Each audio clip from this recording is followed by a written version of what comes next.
নমস্কার বন্ধুরা, আপনারা সবাই কেমন আছেন? আশা করছি সবাই ভালো আছেন। তো সকলকে জানাই সুপ্রভাত।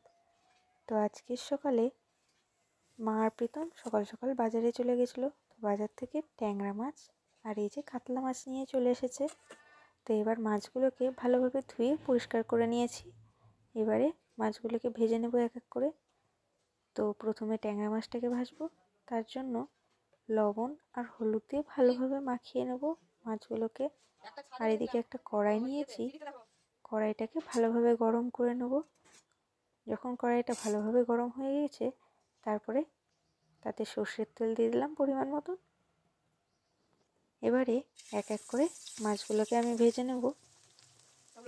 তো এক এক করে সব মাছগুলোকে দিয়ে দিয়েছিলাম, আর গ্যাসের ফ্লেমটা একদম মিডিয়ামে রেখে মাছগুলোকে হালকা লাল লাল করে আমি ভেজে তুলে নেব। তো এদিকে মাছটা মিডিয়াম ফ্লেমে হচ্ছে, আর এদিকে আমি কাতলা মাছটাও ভেজে রাখবো। তো তার জন্য কাতলা মাছে আমি লবণ আর হলুদটা ভালোভাবে মাখিয়ে নেব। মাখিয়ে নিয়ে তারপরে ট্যাংরা মাছগুলো ভাজা হয়ে গেছে, মাছগুলো তুলে নিয়ে তারপরে এক এক করে আমি কাতলা মাছগুলোও দিয়ে দেব। তো ট্যাংরা মাছগুলো আমার ভাজা হয়ে গেছে, এবারে কাতলা মাছগুলোকেও ভেজে নেব। তো তার জন্য লবণ আর হলুদ মাখিয়ে নিয়েছি। তো মাখিয়ে এবারে এক এক করে তেলে ছেড়ে দেবো। তো এদিকে ট্যাংরা মাছগুলো আমার ভাজা হয়ে গেছে লাল লাল করে। তো ট্যাংরা মাছটা আজকে করব আলু দিয়ে আর মূলো দিয়ে, আর তার সাথে দেব টমেটো দেব। তো টমেটো, আলু আর মূলো দিয়ে আজকে ট্যাংরা মাছের ঝোল হবে। আর ট্যাংরা মাছ কিছুটা লাল শাকেও দেব। তো আপনারা ভিডিওটা স্কিপ না করে পুরোটা দেখতে থাকুন। তো এদিকে কাতলা মাছটাও ভাজা বসিয়ে দিয়েছি। তো এক পিঠ ভাজা হয়ে গেছে, আর এক পিঠ উল্টিয়ে দেখুন লাল লাল করে কত সুন্দর ভাজা হয়ে গেছে। তো এবারে মাছগুলোকে নামিয়ে নেব। তো ওই তেলেই এবারে আমি আলু আর মূলোটাকে ভেজে তাতে লবণ হলুদ হালকা লাল লাল হয়ে যাবে, তখন লবণ আর হলুদ দিয়ে নেবো। লবণ আর হলুদ দিয়ে ভালোভাবে নাড়াচাড়া করে তারপরে পরিমাণ মতন জল দিয়ে দেবো। এতটা পরিমাণ জল দিতে হবে যাতে আলুটা আর মূলোটা ভালোভাবে যেন সেদ্ধ হয়ে যায়।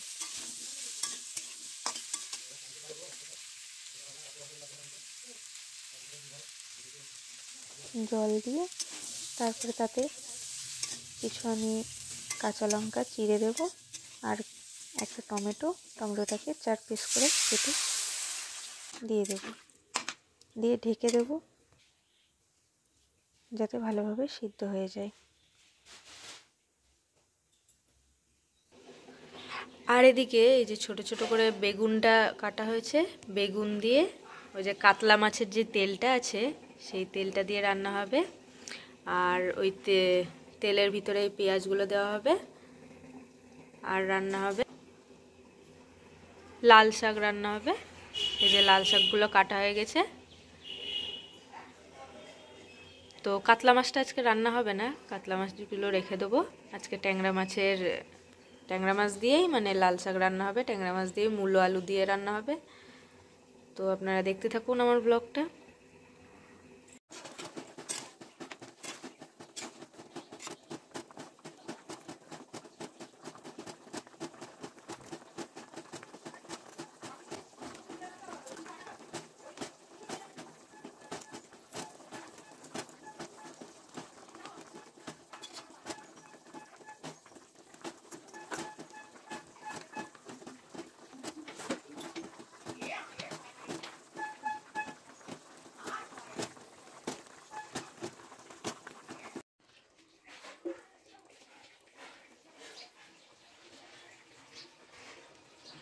এই যে ট্যাংরা মাছের ঝোল মূলো দিয়ে আলু দিয়ে টমেটো দিয়ে আমাদের একদম রেডি।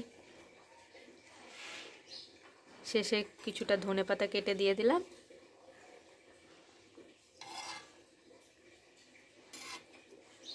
এবার নামিয়ে নেব। এইবারে লাল শাকটা করব, তার জন্য কড়াইয়ে কিছুটা পরিমাণ তেল দিয়েছি। সেই তেলে আমি কেটে রাখা যে পেঁয়াজ ছিল সেখান থেকে কিছুটা পরিমাণ পেঁয়াজ দিয়ে দিয়েছি। পেঁয়াজটা যখন হালকা লাল লাল হয়ে আসবে তখন লাল শাকগুলো সব দিয়ে দেবো।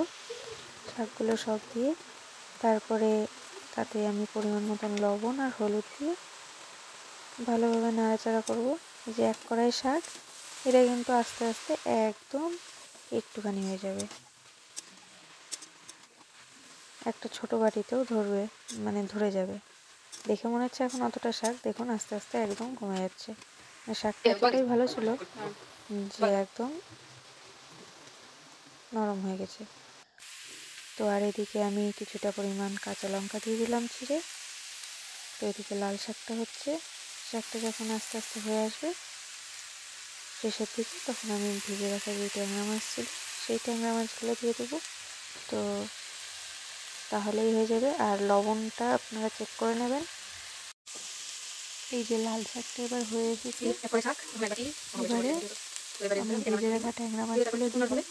ট্যাংরা মাছগুলো দিয়ে দেওয়ার পরে একটু নাড়াচাড়া করে আমি শাকটা নামিয়ে নেব। তো তারপরে করব হচ্ছে এই যে কাতলা মাছের তেল দিয়ে আর বেগুন দিয়ে। কীভাবে রেসিপিটা করছি আপনারা দেখে নিন।